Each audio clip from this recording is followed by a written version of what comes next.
ചെയ്യാം. ജിജോരാജ് വരട്ടെ. അപ്പോഴത്തേക്കും ജിതിൻസി സ്റ്റാർട്ട് ചെയ്തോ?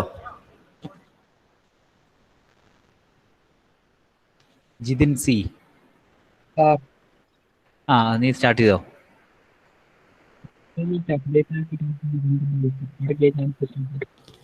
ഏതാ അപ്ഡേറ്റ് ആക്കിട്ട് എങ്ങനെ അപ്ഡേറ്റ് ആക്കിട്ട് നോക്കുമ്പോ സാധനം എന്തെല്ലാം മാറിപ്പോയി. അപ്ഡേറ്റ് ചെയ്തപ്പോ കുഴപ്പമില്ല. ഇതേപോലെ മാറിപ്പോയി ചാറ്റ് ബോക്സ്. ഇപ്പൊ എന്താ പ്രശ്നം? എന്താ ഇപ്പൊ അതിനകത്ത് പ്രസന്റ് കാണുന്നില്ല. പ്രസന്റ് കാണുന്നില്ലെന്നോ? ഇപ്പൊ ഇത് അത് ഉള്ളത് എവിടാന്ന് ഞാൻ പറഞ്ഞുതരാം. അതായത് അവിടെ താഴെ ഒരു കൈയുടെ പടമൊക്കെ കണ്ടോ? കൈയുടെ പടമൊക്കെ ഏറ്റവും താഴെ ഒരു 3 കുത്തുണ്ടാവും. അത് ക്ലിക്ക് ചെയ്ത് കഴിഞ്ഞാല് ഷെയർ സ്ക്രീൻ എന്ന് പറഞ്ഞുണ്ടാവും. അവിടെ ഉണ്ടാവും.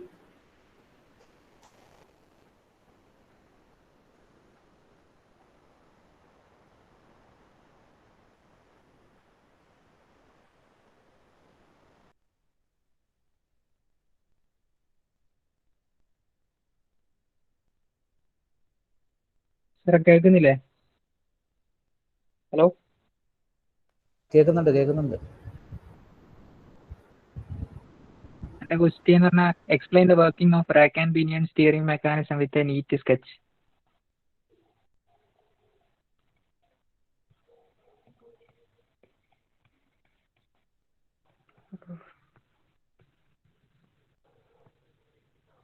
സാർ പ്രസന്റേഷൻ കാണുന്നില്ലേ? ഹലോ, കാണുന്നുണ്ട്.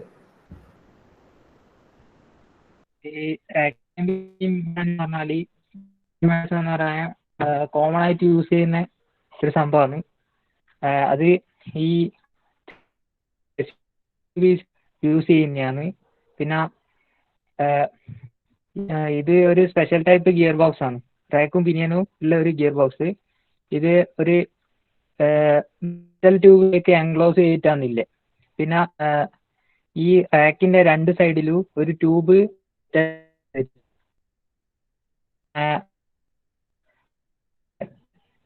അതിനെ ടൈറോഡ്സ് എന്ന് പറയുന്നത്. പിന്നെ pinion is attaching of steering gas pins. പിന്നെ അതിന്റെ ടൈറോഡ് എന്ന് പറഞ്ഞ സാധനം, tie rod at each end of the rack connect to the steering arm on the spindle. പിന്നെ ഇതിന്റെ അഡ്വാൻറ്റേജ് എന്ന് പറയുന്നത് സ്റ്റിയറിംഗിലെ സർക്കുലർ മോഷനെ ലീനിയർ മോഷൻ ആക്കിയിട്ട് കൺവേർട്ട് ആക്കിയിട്ട് വീലിനെ റൊട്ടേറ്റ് ചെയ്യിക്കുകയാണ് ചെയ്യുന്നത്. പിന്നെ ഇറ്റ് പ്രൊവൈഡ് ഗിയർ റിഡക്ഷൻ, ഒരു ഗിയർ റിഡക്ഷൻ പ്രൊവൈഡ് ചെയ്യുന്നുണ്ട്. അതുകൊണ്ട് ഈ വീലിന്റെ ടേണിങ് നമുക്ക് ഈസി ആയിട്ട് ചെയ്യാൻ പറ്റും. പിന്നെ ഇതിന്റെ ഡിസഡ്വാൻറ്റേജ് എന്ന് പറയുമ്പോൾ വെരി ടൈറ്റ് സ്റ്റിയറിംഗ് ആണ്. പവർ സ്റ്റിയറിംഗ് ആയതുകൊണ്ട് തന്നെ ടൈറ്റ് സ്റ്റിയറിംഗ് ആയിരിക്കും. പിന്നെ leaking of power steering fluid, steering ഫ്ലൂയിഡിൽ ലീക്ക് ഉണ്ടാകാൻ സാധ്യതയുണ്ട്. പിന്നെ grinding noise when steering. Grinding noise എന്ന് പറയുമ്പോൾ അത് മറ്റേ സ്റ്റിയറിംഗ് ഫ്ലൂയിഡിന്റെ കുറവുകൊണ്ട് ഉണ്ടാകുന്ന, ലാക്ക് ഓഫ് സ്റ്റിയറിംഗ് ഫ്ലൂയിഡിന്റെ കുറവുകൊണ്ട് ഉണ്ടാകുന്ന ആ ഒരു കണക്കിനെയാണ്. ഓയിൽ സ്മെല്ല്, അതിന്റെ ഒരു സ്മെല്ലാണ്. പിന്നെ എൻ്റെ രണ്ടാമത്തെ ക്വസ്റ്റ്യൻ എന്ന് പറയുന്നത്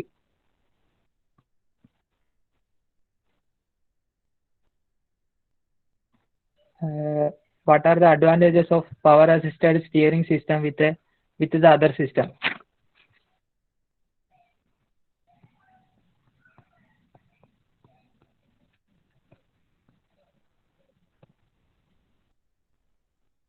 എന്ന് പറയുമ്പോൾ ഹെവി ട്രക്സിലെല്ലാം യൂസ് ചെയ്യിക്കാൻ പറ്റുന്നതാണ്. അതൊരു ഏത് വലിയ നമുക്ക് ഈസി ആയിട്ട് വളച്ചെടുക്കാനെല്ലാം പറ്റും. പിന്നെ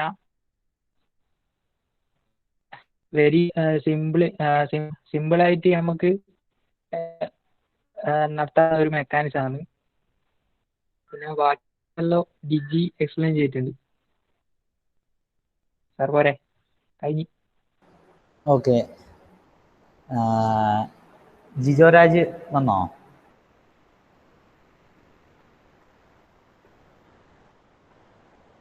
ജിജോരാജ് പോയ വഴിക്ക് പുല്ല് മുളച്ചില്ലല്ലോ. കാർത്തികൻ നമ്പ്യാർ. സാർ. ആ കാർത്തികയ തുടങ്ങിക്കോ. ഇതൊരു പശു വരെയുന്ന ശബ്ദം. അല്ലല്ല, അത് അറിയിച്ചോ. ആ ഞാൻ ഫസ്റ്റ് ക്വസ്റ്റ്യൻ വെച്ചാൽ അണ്ടർസ്റ്റ് ചെയ്തു ഓവർസ്റ്റ് ചെയ്തു അതല്ലേനാ. ഒരു മിനിറ്റ്, ആ ജിതിൻസി ആ പ്രസന്റ് ചെയ്തേക്കുന്നത് മാറ്റിയേ, ഷെയർ സ്ക്രീൻ, എന്നിട്ട് കാർത്തികൻ നമ്പ്യാർക്ക് ഒരു അവസരം കൊടുക്കും. സാർ ഞാൻ ഷെയർ ചെയ്യുന്നില്ല, ഞാൻ ലാപ്പിൽ നോക്കിയിട്ടാ പറയുന്നത്. ആ എന്നാ അങ്ങനെ ആയിക്കോട്ടെ. അപ്പോ ഓവർസ്റ്റ് എന്ന് വെച്ചാല് oversteer is when occurs a car turns by more than the amount ഈ ഡ്രൈവർ കമന്റ് ചെയ്യുന്നതിനെക്കാട്ടും മോറായിട്ട് ടേൺ ചെയ്യുന്നതാണ് ഓവർസ്റ്റ് എന്ന് അറിയാം. അണ്ടർസ്റ്റ് എന്ന് വെച്ചാല് ഡ്രൈവർ കമന്റ് ചെയ്യുന്നതിനെക്കാട്ടോ less the amount of command by driver, it turns less the amount of commanded by the driver. അതിനാണ് നമ്മൾ അണ്ടർസ്റ്റ് എന്ന് അറിയാം. അതൊരു ക്വസ്റ്റ്യൻ. പിന്നെ അടുത്ത ക്വസ്റ്റ്യൻ എന്തെങ്കിലും സാർ?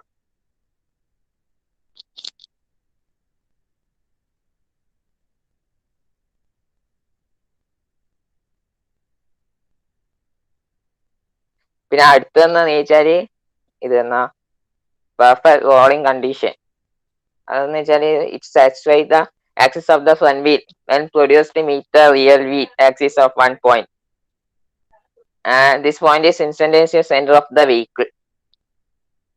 അത്ര പോരെ? ഹലോ, അത്ര പോരെ? ഓക്കെ. ഓക്കെ. മൃദുൽ.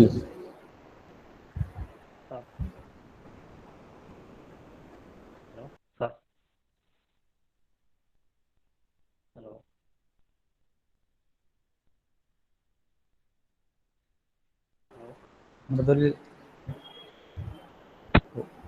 സ്റ്റാർട്ട് ചെയ്തോ മൃദുലേ.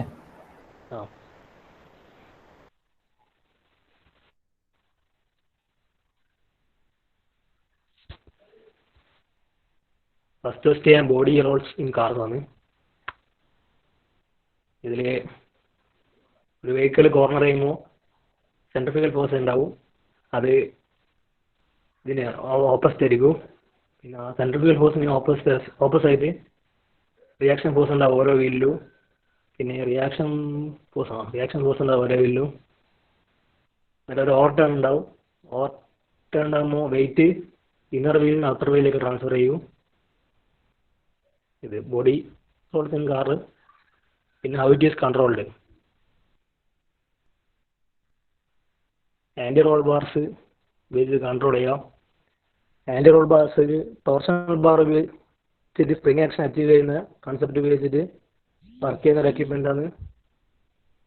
പിന്നെ ഇത് ഉപയോഗിക്കുന്ന റോളിങ് പ്രിവെൻറ്റ് ചെയ്യണം.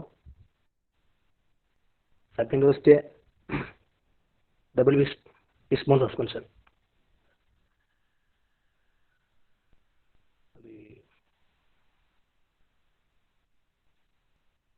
വീലും ഗ്രൗണ്ടും തമ്മിലുള്ള കോണ്ടാക്ട് പോയിന്റ് ആണ് IWG1. ഇതിൽ ലോവർ വിസ്ബോണാമോ അപ്പർ വിസ്ബോണാമോ ഉണ്ടാവും. ഇത് കോണ്ടാക്ട് ഒന്ന് IWG1 ഒന്ന് സ്ട്രെയിറ്റ് ലൈൻ വരച്ചു. പിന്നെ ലോവർ വിസ്ബോണാമെന്ന് ഒരു സ്ട്രെയിറ്റ് ലൈൻ വരച്ചിട്ട് ഇത് രണ്ടും ഇന്റർസെക്ട് ചെയ്യുന്ന പോയിന്റ് ആണ് virtual instantaneous centre. IWV2 IWV1 virtual instantaneous centre ആണ്. പിന്നെ ഈ പോയിന്റ് ഈ ലൈനിലോ ഇന്റർസെപ്റ്റ് ചെയ്യുന്ന പോയിന്റ് ആണ് റോൾ സെന്റർ. സാർ എത്രയുള്ളൂ? ഹലോ, രണ്ട് ക്വസ്റ്റ്യൻ കഴിഞ്ഞാ ഇല്ലല്ലോ? രണ്ട് കഴിഞ്ഞ് ഒന്നാമത്തെ ബോഡി റോൾസ് ഇൻ കാറും. ഓക്കെ. ശരി. Mister Rahul. Sir. Okay, present ചെയ്തോ.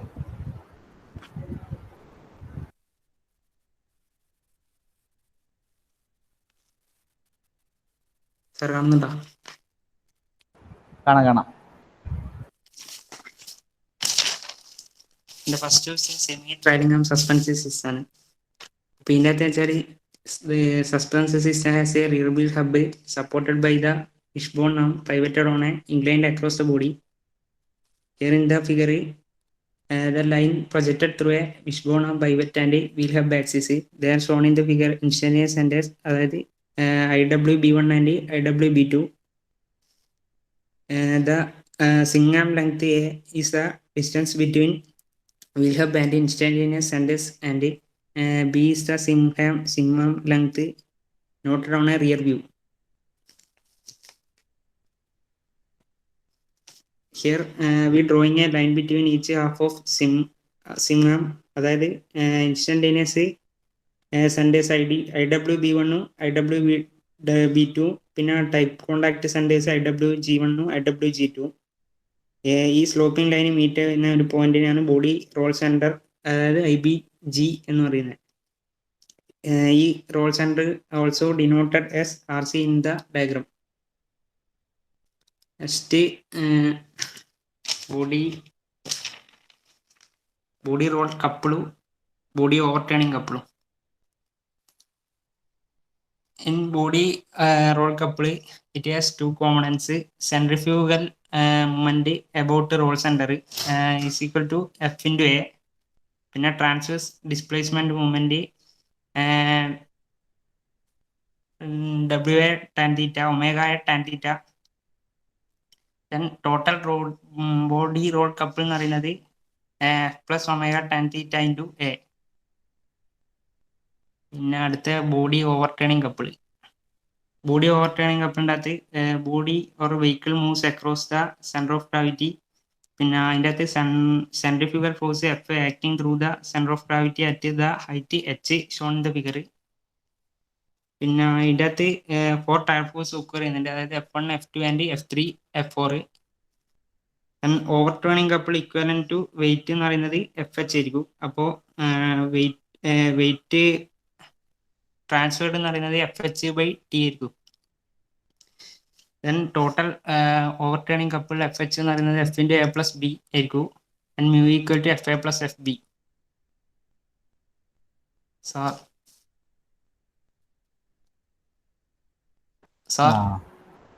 കേൾക്കാം.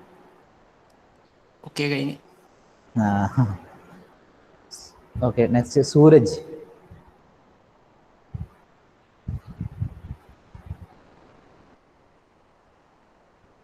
സൂരജം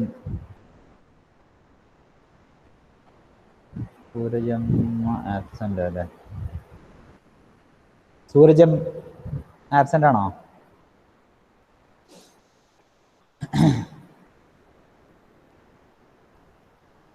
okay, Saurav Nambiar.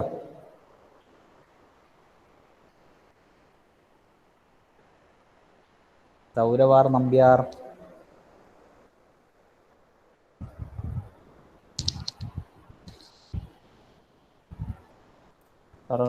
Okay.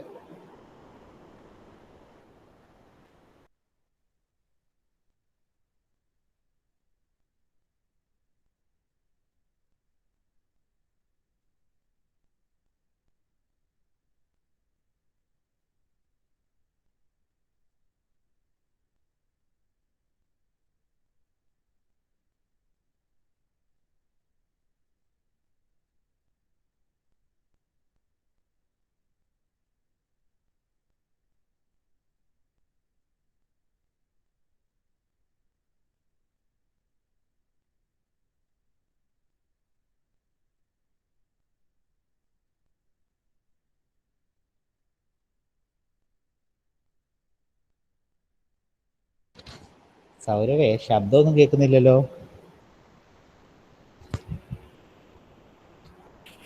Mic മ്യൂട്ടായി പോയി. അത് ശരി. കേൾക്കുന്നില്ലേ? ഇപ്പൊ കേൾക്കാം.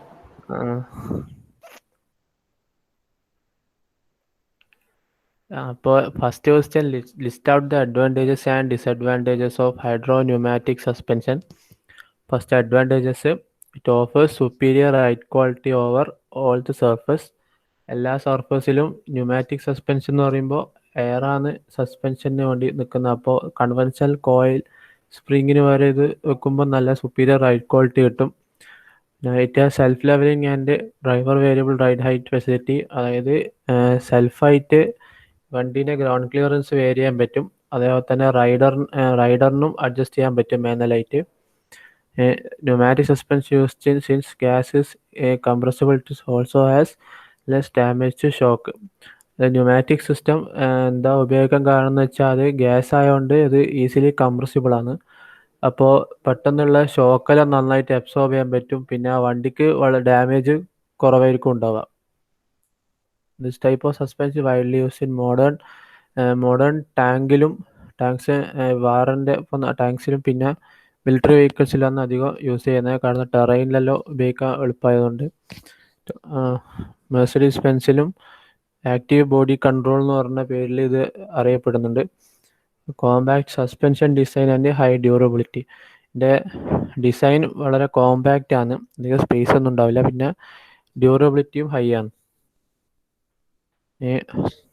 Hydro pneumatic suspension used in all kinds of road vehicles such as construction machinery, trucks, mobile cranes, tanks, agriculture vehicles, mining and heavy load trucks. ഇവിടെയൊക്കെയാണ് ഇത് mainly use ചെയ്യുന്നത്. This type of suspension is used in railway applications. Because of higher power density, the suspension system is used for axis suspension of the aircraft. Power density ഉള്ളതുകൊണ്ട് power transmit ചെയ്യാൻ പറ്റുന്നുണ്ടെന്ന് തോന്നുന്നു. എയർക്രാഫ്റ്റിൽ axial സസ്പെൻഷനായിട്ട് ഇത് use ചെയ്യുന്നുണ്ട്. ഇത് കുറേ load carry ചെയ്യാൻ സഹായിക്കും. It also gives aerodynamic benefits because of stable ride height and extra clearance കിട്ടുന്നതുകൊണ്ടും സ്റ്റേബിൾ റൈഡ് ഹൈറ്റ് കിട്ടുന്നതുകൊണ്ടും എയറോഡൈനാമിക് ബെനിഫിറ്റ്സ് ഉണ്ടാവുന്നുണ്ട്.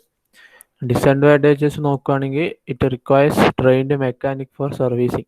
സാധാരണ സർവീസിങ് പറ്റൂല, പക്ഷെ ട്രെയിൻഡ് മെക്കാനിക്കിനെ ചെയ്യാൻ പറ്റും servicing. System is very expensive ആണ് റിപ്പയർ ചെയ്യാനും റീപ്ലേസ് ചെയ്യാനും.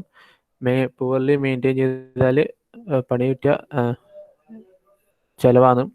This system also causes failure of suspension completely. ഇപ്പോൾ ചെറിയൊരു പ്രശ്നം വന്നാൽ കംപ്ലീറ്റ് ആയിട്ട് ഫെയിലിയർ ആവാൻ സാധ്യതയുണ്ട്. Next question, list out the function of anti roll bars. ഇപ്പോൾ ആൻറ്റി റോൾ ബാർസിൻ്റെ ഫങ്ഷൻസ് എന്തെല്ലാം നോക്കാം. അപ്പോൾ ഫസ്റ്റ് ഇതാണ് ആൻറ്റി റോൾ ബാർ. അത് ഈ രണ്ട് സ്പ്രിങ്ങിനും കണക്ട് ചെയ്തിട്ടാണ് ഉണ്ടാവുക. റോളിങ് ബോഡി റോള് കുറക്കാൻ വേണ്ടിയിട്ടാണ് മെയിനായിട്ട് ഇത് വെച്ചിട്ടുള്ളത്. അപ്പോൾ torsional anti roll bar is incorporated into suspension. ഈ രണ്ട് സസ്പെൻഷൻ്റെ ഇടയിൽ വെക്കുക ചെയ്യുക. അത് സോഫ്റ്റ് സ്പ്രിങ് ആണെങ്കിൽ അതിൻ്റെ റൈഡ് ക്വാളിറ്റി കൂട്ടാൻ വേണ്ടിയിട്ട് ഇത് വെക്കും. It also provides a more comfortable ride under normal driving conditions. The anti roll bar becomes effective if one wheel is raised higher than the other as the vehicle passes over a bump, speed breaker in the road. അപ്പോൾ ഒരു road ഇപ്പോൾ ഈ പിക്ചറിലുള്ള പോലെ ഒരു tyre ഒരു ഹൈറ്റിലാണ്, മറ്റേ comparatively ഹൈറ്റിലാണ് ഉണ്ടാവുമെന്ന് വെച്ചാൽ ഈ ആൻറ്റി റോൾ ബാർ ഉള്ളതുകൊണ്ട് സ്റ്റേബിളായിട്ട് തന്നെ നിന്നോളും. ഇത് ബോഡി ഒരു സൈഡ് പൊങ്ങിയിട്ട് ഒരു സൈഡ് ചെരിഞ്ഞിട്ടും ഉണ്ടാവില്ല. അപ്പോൾ under this condition the suspension spring stiffness spring stiffness or spring rate increases in direct proportion to the relative difference in deflection of each pair of wheels when subjected to bump. അതായത് ഈ anti roll bar ഉള്ളതുകൊണ്ട് ഓരോ particular ആവശ്യമായ സ്റ്റിഫ്നെസ്സും spring റേറ്റും adjust ചെയ്ത് കൊടുക്കാൻ പറ്റും. അത് ഓരോ ഇപ്പോൾ ഇതിൻ്റെ പൊസിഷൻ നല്ലോണം കൂടിയിട്ടുണ്ടെങ്കിൽ നല്ല സ്റ്റിഫ്നെസ് ഉണ്ടാവും, നല്ല താഴെയാണെങ്കിൽ അത്യാവശ്യം സോഫ്റ്റ് ആയിരിക്കും. അപ്പോൾ റിലേറ്റീവ് ടു ഇതിൻ്റെ പൊസിഷൻ വെച്ചിട്ട് ഇതിന് സ്റ്റിഫ്നെസ് വേരി ചെയ്ത് കൊടുക്കാൻ പറ്റും.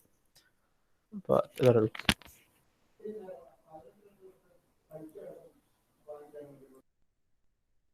സാർ കഴിഞ്ഞ്. Okay, next Sreerag Santhosh.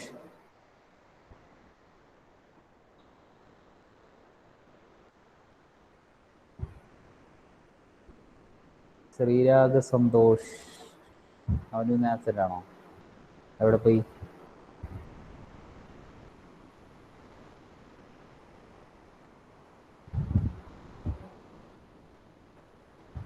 നേരത്തെ ഇറങ്ങി ഓടിയ ജിജോരാജിന്റെ പൊടി പോലും ഇല്ലല്ലോ.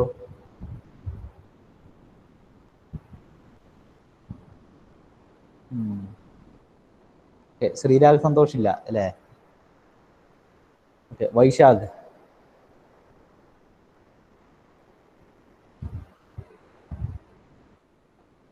വൈശാഖ് ഉണ്ടോ? ആബ്സെന്റാ? Okay, Vaishakh absent. ഇനി അടുത്ത ആരാള്? Vaishnav C K.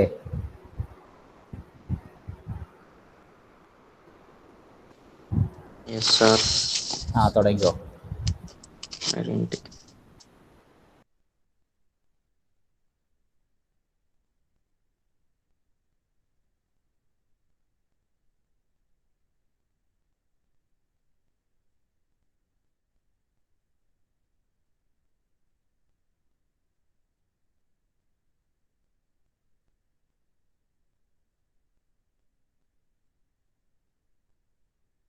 കാണുന്നില്ലേ?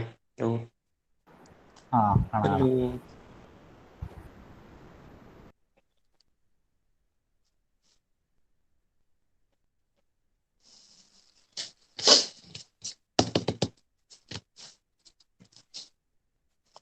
ലോഡിങ് മാത്രമേ ഉള്ളൂ.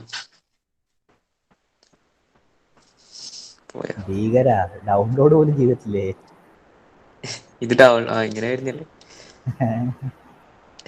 ഡൗൺലോഡ് ചെയ്തേനി. ഇത് എന്താ ഉള്ളത്?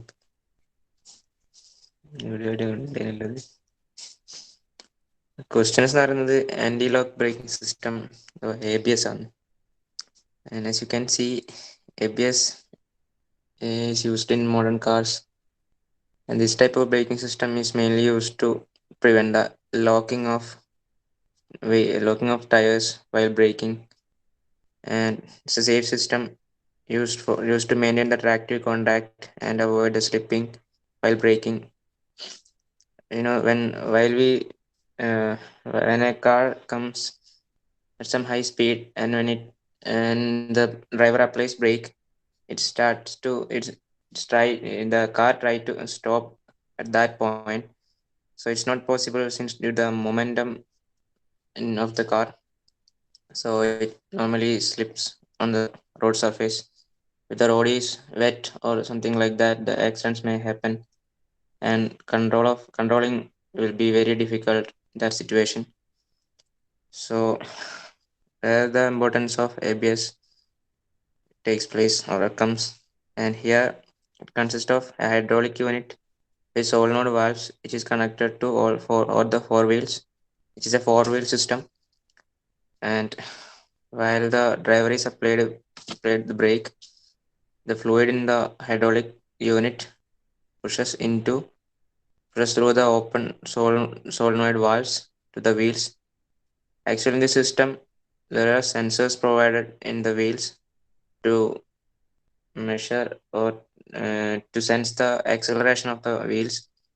And if any sensor that founds the increasing of wheel acceleration, and according to ABS control system, the hydraulic unit provides fluid to the respective wheels so that the braking happens continuously. That is, two types of braking system are used here, that is threshold braking and the cadence braking. And the continuous braking allows the driver to control the vehicle easily on the road while maintaining the tractive contact with the road, and the driver can easily control it, and it avoids the problems while that are happening compared to the normal braking system. The second question is about the advantages of ABS. Advantages are ABS eliminates the reduces the possibility of brake lockup that I already told, and provide better control of steering. It also helps to overcome problems such as tire lockup and uncontrolled spins. If ABS fails, there is normal brake system that will work perfectly. Okay, Alisa. Hello. Okay. Vaishnav P K absent ആണെന്ന് തോന്നുന്നല്ലോ, കാണുന്നില്ല. Vaishnav P K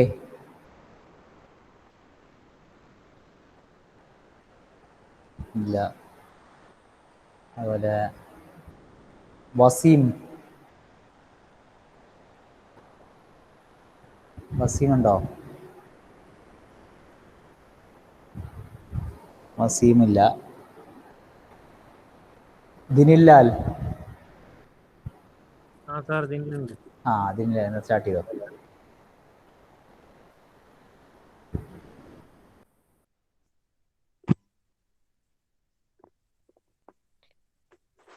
sir ഒന്നാമത്തെ question എന്ന് പറയുന്നത് disk ബ്രേക്കിന്റെ working ആണ്.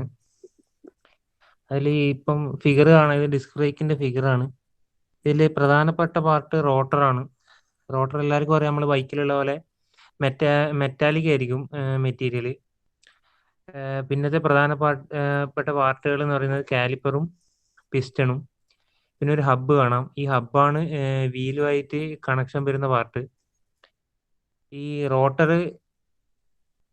Break പാഡിന്റെ ഇടയിൽ rotate ചെയ്യാണ് ചെയ്യുക. ഫ്രിക്ഷൻ വഴി തന്നെയാണ് ഡിസ്ക് ബ്രേക്കിൽ ബ്രേക്ക് അപ്ലൈ ചെയ്യുന്നത്. നമുക്ക് ഡിസ്ക് ബ്രേക്കിൽ ഡ്രം ബ്രേക്കിനേക്കാളും കൂടുതൽ ഫോഴ്സസ് നമുക്ക് അപ്ലൈ ചെയ്യാൻ പറ്റും ബ്രേക്ക് ചെയ്യുന്ന ടൈം. അതുകൊണ്ട് തന്നെ ഡിസ്ക് ബ്രേക്കിൽ കൂടുതൽ എഫക്റ്റീവ് ആയിരിക്കും ബ്രേക്കിങ്. ഇതിൻ്റെ എനർജി ട്രാൻസ്ഫർ പറയുകയാണെങ്കിൽ, നമ്മൾ ഡ്രൈവർ ബ്രേക്ക് പെഡൽ എൻഗേജ് ചെയ്താൽ അതിൻ്റെ സിഗ്നൽ മാസ്റ്റർ സിലിണ്ടറിലേക്ക് പോകും. അവിടുന്നാണ് ഈ പിസ്റ്റണ് നീക്കാനുള്ള ഹൈഡ്രോളിക് ഫോഴ്സ് പോകുന്നത്. അപ്പോൾ ഹൈഡ്രോളിക് ഫോഴ്സ് മാസ്റ്റർ സിലിണ്ടറിൽ കൺവേർഷൻ നടക്കും. ഹൈഡ്രോളിക് ലൈൻ വഴി ബ്രേക്ക് കാലിപ്പറിൻ്റെ പിസ്റ്റണിലേക്ക് പ്രഷർ അപ്ലൈ ആവും. അങ്ങനെ പിസ്റ്റൺ ലെഫ്റ്റ് സൈഡിലേക്ക് മൂവ് ചെയ്യുമ്പോൾ ഈ ബ്രേക്ക് പാഡിൻ്റെ ഇടയ്ക്ക് ഫ്രിക്ഷൻ സംഭവിച്ചിട്ടാണ് ഡിസ്ക് ബ്രേക്കിൽ ബ്രേക്കിംഗ് അപ്ലൈ ചെയ്യുന്നത്. ഇത്രയാണ് ഓപ്പറേഷൻ പറയുന്നത്. പ്രധാനപ്പെട്ട പാർട്ട് ഓൾറെഡി നമ്മൾ ഡിസ്കസ് ചെയ്തു. നെക്സ്റ്റ് ക്വസ്റ്റ്യൻ എന്ന് പറയുന്നത് പർപ്പസ് ഓഫ് ബ്രേക്കിംഗ് ആണ്. ബ്രേക്കിങ്ങിൻ്റെ പർപ്പസ് എന്ന് പറയുന്നത് ഒന്നുകിൽ സ്പീഡ് റെഡ്യൂസ് ചെയ്യാൻ, അല്ലെങ്കിൽ വെഹിക്കിൾ സ്റ്റോപ്പ് ചെയ്യാൻ. പിന്നെ ഒന്ന് വരുന്നത് ടേണിങ്ങിൽ പ്രോപ്പറായിട്ട് ടേണിങ് ചെയ്യാൻ വേണ്ടിയിട്ടും ബ്രേക്ക് നമ്മൾ യൂസ് ചെയ്യുന്നുണ്ട്. സാർ ഇത്രയേ ഉള്ളൂ. ഓക്കെ.